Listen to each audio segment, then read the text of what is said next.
Les médias ont l'œil rivé sur la balance commerciale. Il s'agit pourtant là de la partie des échanges qui ne se limite qu'aux seules marchandises. En fait, pour obtenir une vision complète des échanges extérieurs, il est indispensable d'intégrer les services ainsi que les recettes touristiques. De même, il faut tenir compte des revenus liés au déploiement des entreprises à l'international, au service de la dette ou encore au transfert à des institutions internationales. C'est ce que l'on appelle la balance des invisibles. Tout ceci est justement ce que décrit la balance courante. Son solde est le plus significatif car il indique si les pays de la zone dépensent plus qu'ils ne gagnent et ce solde est rapporté au PIB pour gommer les effets taille. Alors regardons ce que nous dit cette balance courante dans la zone euro. Rappelons-nous en 98, un an avant la naissance de la monnaie unique, les excédents courants des futurs membres de la zone euro atteignent 29 milliards d'euros, soit 0,5% du PIB. À cette époque, la France et l'Italie figurent parmi les meilleurs, et parmi les moins bons, on trouve l'Espagne, mais aussi l'Allemagne. Je dis bien l'Allemagne, qui est alors déficitaire et empêtrée dans la réunification. Mais à peine entrés dans l'euro, les pays de la zone voient leurs excédents fondre rapidement. 2000 se termine dans le rouge, avec un déficit de 1,5% du PIB. Le plancher des 100 milliards d'euros est brisé, tous les pays dégringolent. Le coupable, c'est le boom des importations de marchandises, plus 52% dans une Europe dont la consommation intérieure flambe. Le déficit des invisibles se creuse aussi, mais dans une bien moindre mesure.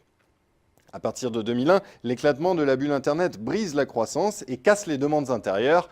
Du coup, c'est le plongeon pour les importations de biens, ce qui est bon pour le solde commercial, qui redevient positif et remonte jusqu'en 2004.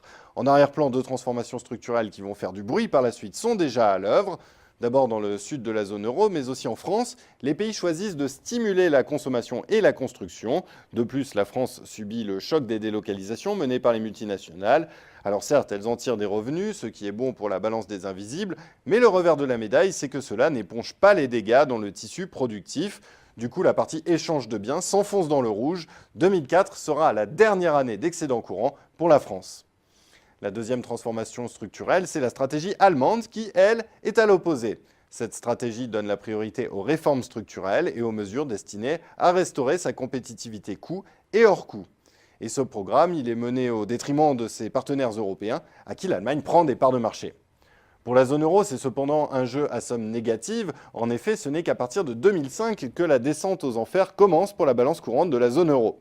Elle atteindra son paroxysme en 2008 avec la grande crise. Le déficit courant tombe alors à 158 milliards d'euros, 1,7% du PIB, son plus bas niveau historique.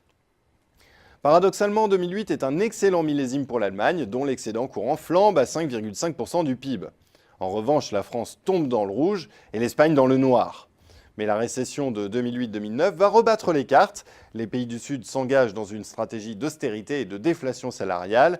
Les demandes domestiques sont écrasées, ce qui fait plonger les importations de biens et rétablit de facto les balances commerciales. C'est assez pour faire sortir du rouge le solde des transactions courantes, d'autant plus que la balance des invisibles pousse également dans le bon sens. L'excédent courant atteint en 2014 le chiffre record de 2,3%. Le solde de l'Allemagne est toujours aussi flamboyant, celui de l'Italie repasse dans le vert, celui de l'Espagne est proche de l'équilibre. Quant à la France, elle reste légèrement négative, mais ces derniers chiffres sont bons.